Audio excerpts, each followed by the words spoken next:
विद्यार्थियों, पुस्तक दृष्टि चैनल में एक बार पुनः आपका स्वागत है।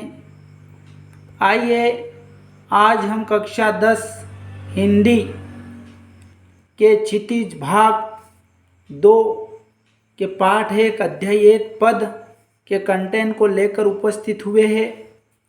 बहुत सारे विद्यार्थी संदर्भ, प्रसंग और व्याख्या करने में काफ़ी दिक्कत आती है और इस प्रकार का एक प्रश्न आपके परीक्षा पत्र में निश्चित आता है।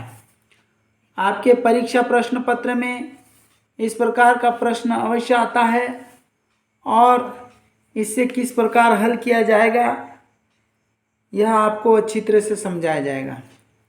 आप धैर्यपूर्वक बने रहें। इस कंटेंट में वर्तमान में होने वाली हिंदी वर्ग शिक्षक 2 पात्रता परीक्षा के लिए भी इस प्रकार की पंक्तियां पूछी जा सकती है कि उपर्युक्त पंक्तियां किस कवि या किस लेखक से संबंधित है।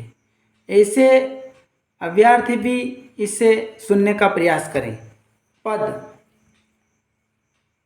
उधौ तुम हो अति बड़भागी, उद्धव तुम हो अति बड़भागी, अपरस रहित स्नेह तगाते नाहिन मन अनुरागी, अपरस रहित स्नेह तगाते नाहिन मन अनुरागी, उर्यनि पात रहत जल भीतर तारस देहन दागी, उर उनिपात रहत जल भीतर तारस देहन दागी, ज्यों जल माहा तेल की गागरी बूंद न ताकों लागी, ज्यों जल माहा तेल की गागरी बूंद न ताकों लागी, प्रीति नदी में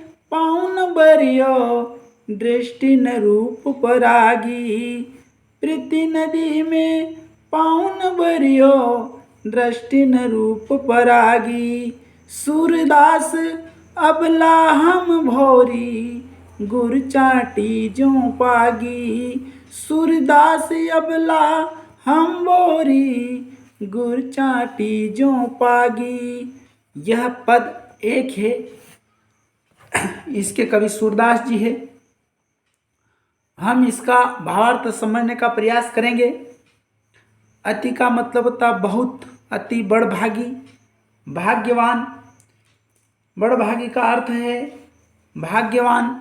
अपरस, अपरस का मतलब है अलिप्त, निरस या अछूता। स्नेह ने प्रेम, तगा अने बंधन, नाहिन अने नाहिन मन अनुरागी, प्रेममयी, पूर्य निपात कमल का पत्ता, रस देह अने शरीर न दागी अने दाग धब्बा, ज्यों जल माही तेल गागरी अने मटकी मटका मटकी मटकी लागी, प्रीति नदी प्रेम की नदी, पाँव अने पैर, बोरैयो अने डूबैया दृष्टि रूपन, पारगी अने मुग्ध होना, सूरदास अबला असहाय, भोरी भोली, गुड़ अने गुड़, चाटी ने चींटी ज्यों पागी, पागी अने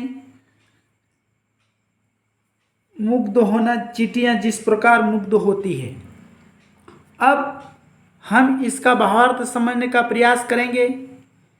गोपियाँ उद्धव तुम हो अति बड़भागी, गोपियाँ उद्धव से कह रही हैं कि हे उद्धव तुम बड़े भाग्यशाली हो, क्योंकि तुम अभी तक अपरस रहित स्नेह तगाते, अब तक तुम प्रेम के धागे से नहीं बंधे हो और प्रेम से अभी तुम अछूते हो।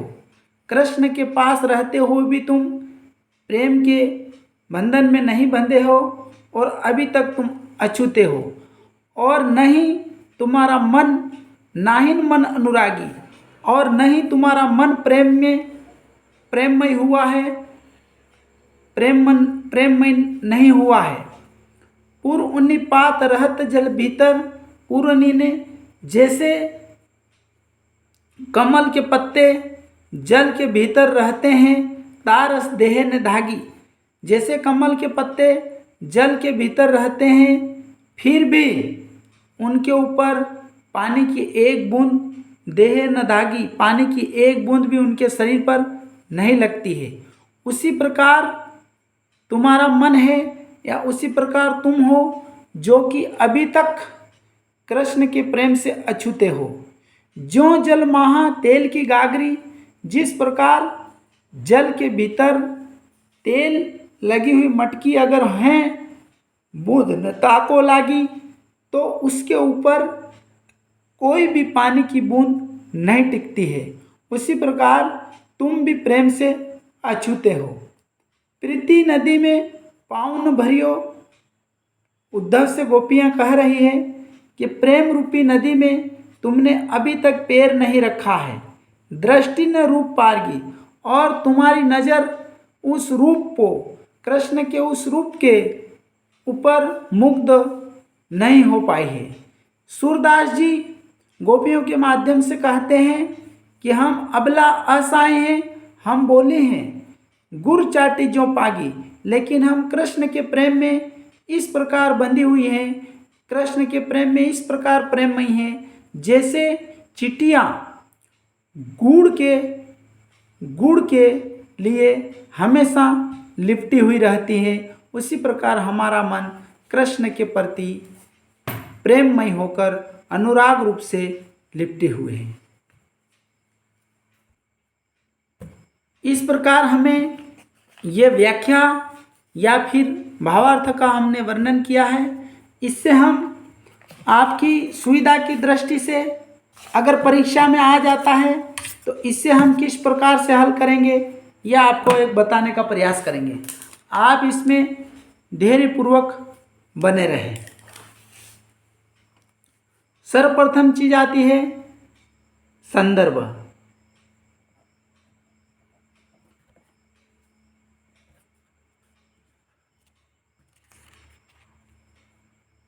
संदर्भ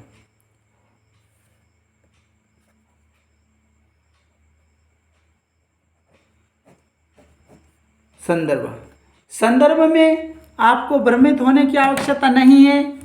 संदर्भ में हमें यह लिखना है कि उपर्युक्त पंक्तियाँ किस पाठ से ली गई है और इसके रचयिता कौन है, यह हम संदर्भ में लिखते हैं। तो आइए हम संदर्भ इसका लिखने का प्रयास करें। प्रस्तुत काव्य पद पंक्तियाँ, प्रस्तुत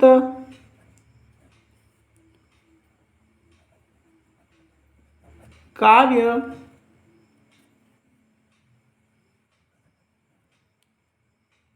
पद पंक्तियाँ, प्रस्तुत काव्य पद पंक्तियाँ हमारी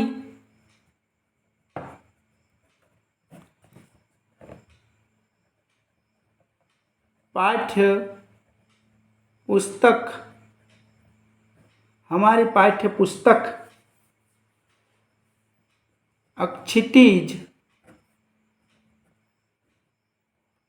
अक्षितिज भाग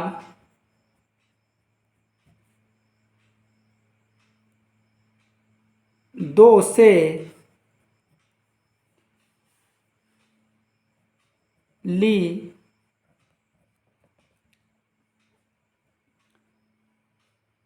गई है। ठीक, ली गई है। इसके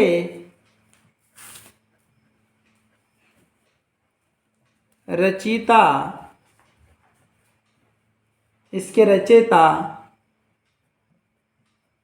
सूरदास जी हैं। ये अपना संदर्भ हो गया। संदर्भ प्रस्तुत काव्य पद पंक्तियाँ हमारी पाठ्य पुस्तक क्षितिज भाग 2 से ली गई हैं। इसके रचयिता सूरदास जी है। अब हम लिखेंगे प्रसंग। प्रसंग में वह चीज आती है जो कि इन पद पंक्तियों में, ये जो पद पंक्तियां हैं, इन पद पंक्तियों में किसके संबंध में बात की गई है या किस संदर्भ में या किस प्रकार की बातें इसमें की गई है, ये हमारा प्रसंग आ जाएगा। प्रस्तुत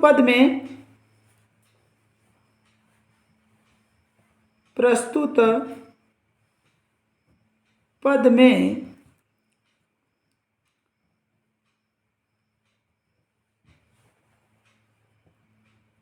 गोपियों द्वारा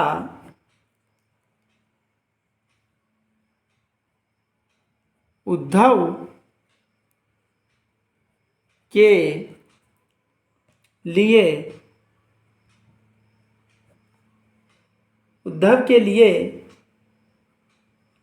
व्यंग्य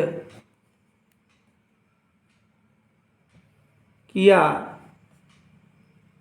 गया है कि तुम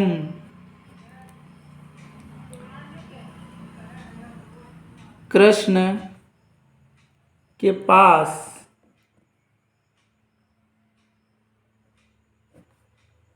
रहकर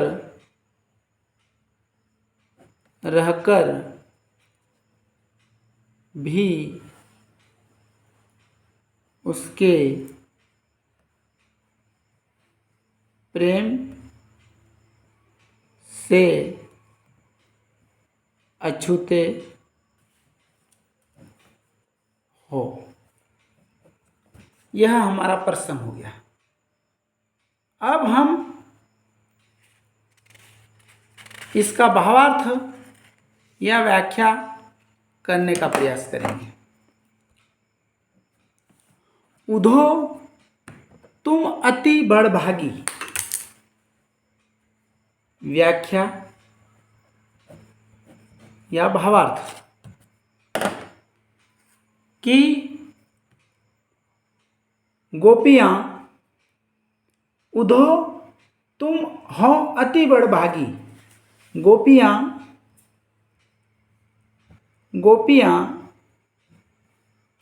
उद्धव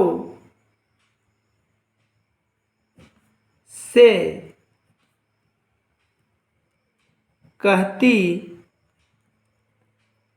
हैं कि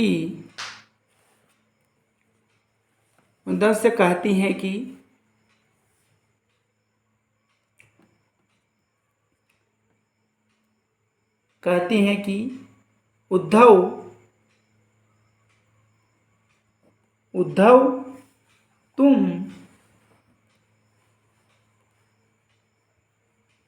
कृष्ण के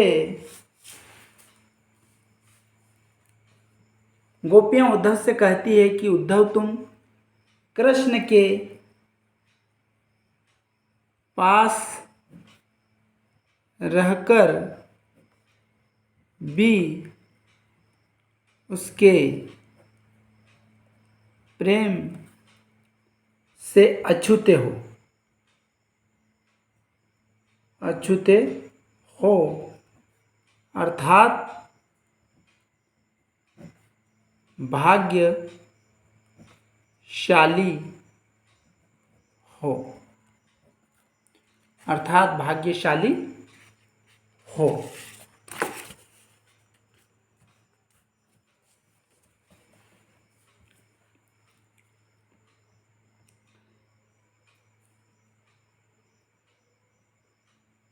भाग्यशाली हो।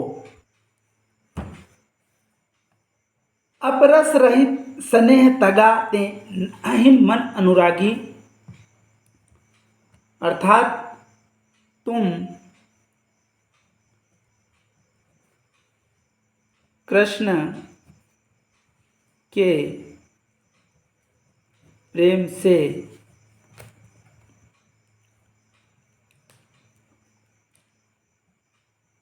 अलिप्त हों। अभी तक तुम कृष्ण के प्रेम में बंधे नहीं हो।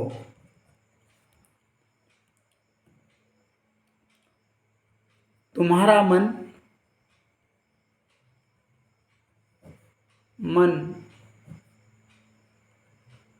प्रेममय नहीं हुआ है। अपरस रहित स्नेह तगाते नाहिन मन अनुरागी, अर्थात तुम्हारा मन अभी तक प्रेम मन नहीं हुआ है। पूरनी पात रहत जल भीतर तारस देहे न दागी, अर्थात जैसे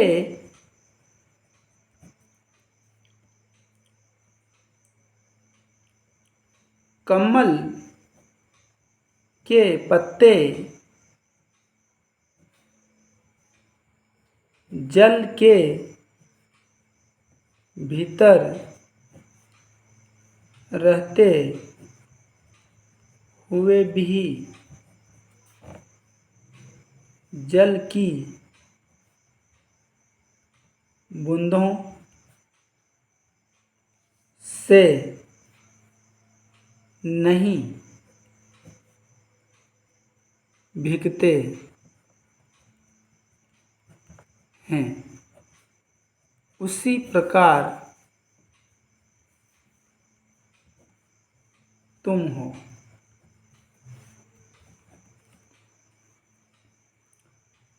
तुम हो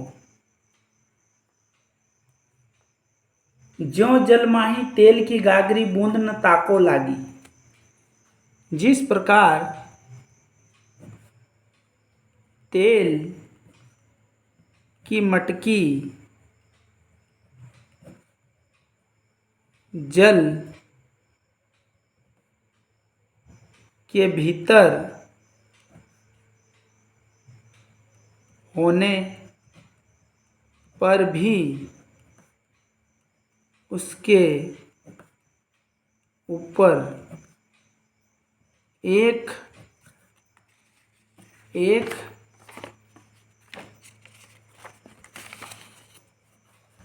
एक बूंद उसके ऊपर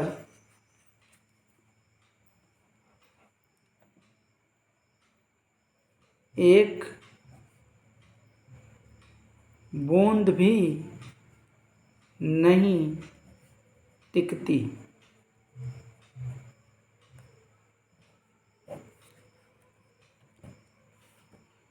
एक बूंद भी नहीं टिकती।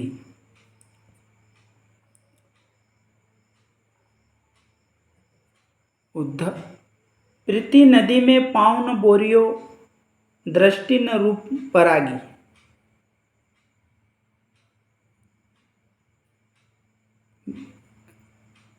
प्रीति नदी में पाँव न बरियो, दृष्टि न रूप परागी। अब तक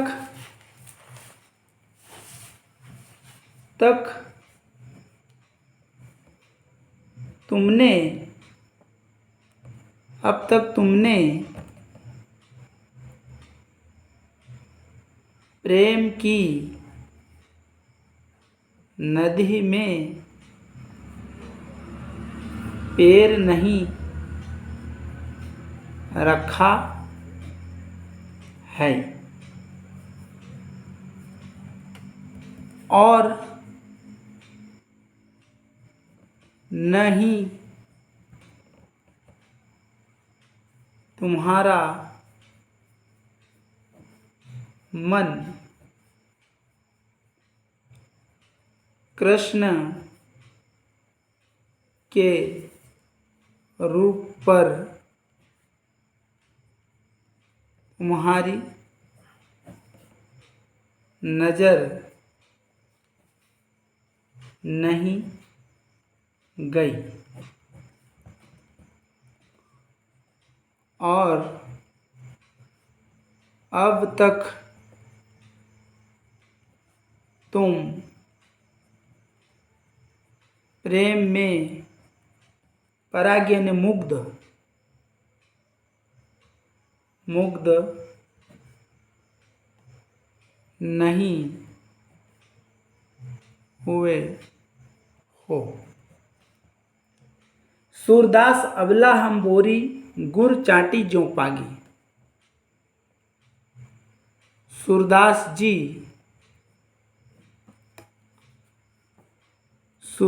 जी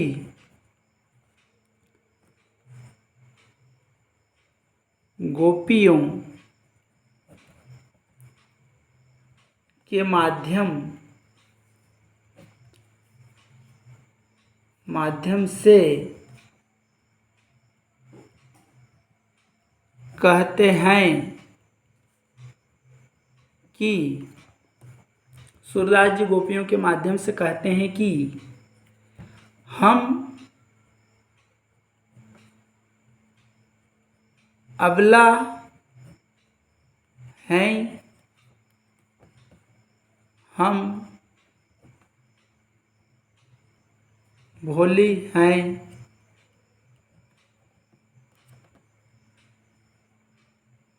हम कृष्ण के प्रेम में उसी तरह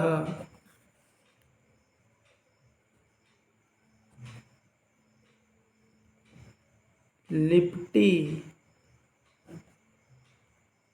हुई हैं जैसे गुड़ में चींटियाँ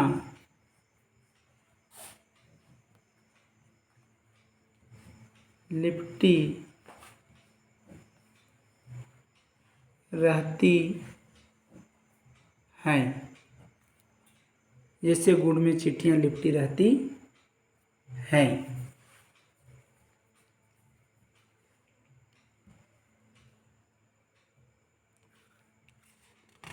इस प्रकार आगे हम विशेष को समझाने का प्रयास करेंगे। अंत में एक विशेष प्रकार का बिंदु आता है। इसमें हम इस बात को समझते हैं कि प्रस्तुत पद में कौन से छंदों का प्रयोग हुआ है एवं कौन से अलंकारों का प्रयोग हुआ है, कौन सी भाषा का प्रयोग हुआ है। विशेष में नंबर 1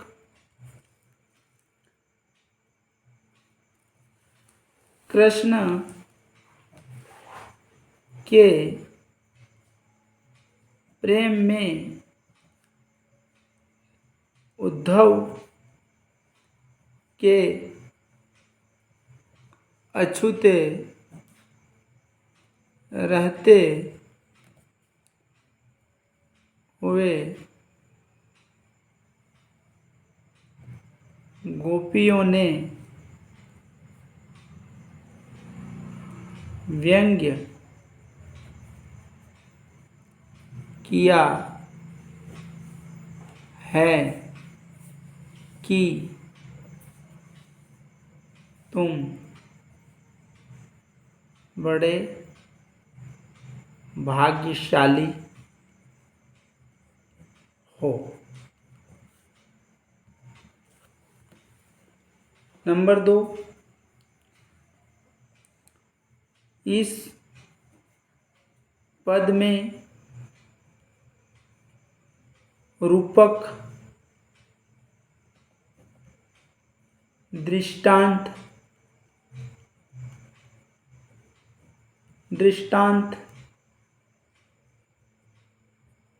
अनुप्रास अलंकारों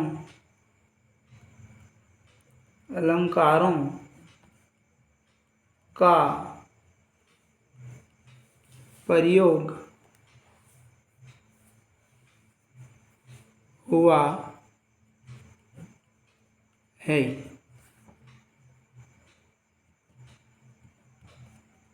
मधुर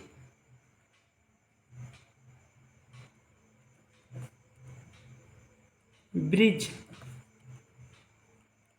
भाषा का प्रयोग